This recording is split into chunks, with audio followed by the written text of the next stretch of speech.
Il Carnevale di Venezia 2024 è stato inaugurato con la tradizionale festa veneziana, partendo dal Canal Grande. Circa 100 imbarcazioni tradizionali veneziane hanno solcato l'acqua trasportando una maxi pantegana in cartapesta che si è aperta davanti al ponte di Rialto con effetti speciali, davanti a migliaia di spettatori. Il tema di quest'anno è Ad Oriente, il mirabolante viaggio di Marco Polo.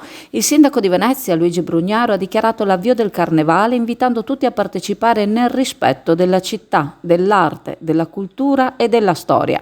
Il Carnevale è dedicato a Marco Polo, un grande veneziano che ha dimostrato coraggio nel suo viaggio verso la Cina. Il corteo, realizzato in collaborazione con il coordinamento delle associazioni remiere di Voga alla Veneta, si è concluso in Erbaria, dove sono state premiate le barche più singolari e meglio addobbate. L'apertura del Carnevale ha coinvolto anche Fondamenta Canarreggio, con un percorso enogastronomico tradizionale offerto dall'Associazione Esercenti Pubblici Esercizi di Venezia.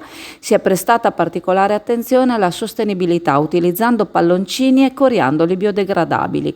La giornata è proseguita con spettacoli diffusi nei campi, nelle piazze di Venezia e a Mestre. Il Carnevale si protrarrà fino al 13 febbraio, offrendo una varietà di eventi culturali, enogastronomici e spettacoli di strada.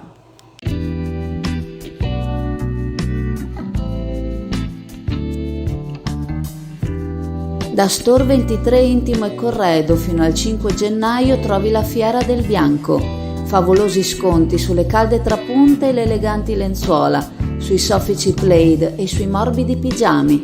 Approfitta degli sconti irripetibili alla Fiera del Bianco allo Store 23 Intimo e Corredo, Viale Venezia 3, Sottomarina.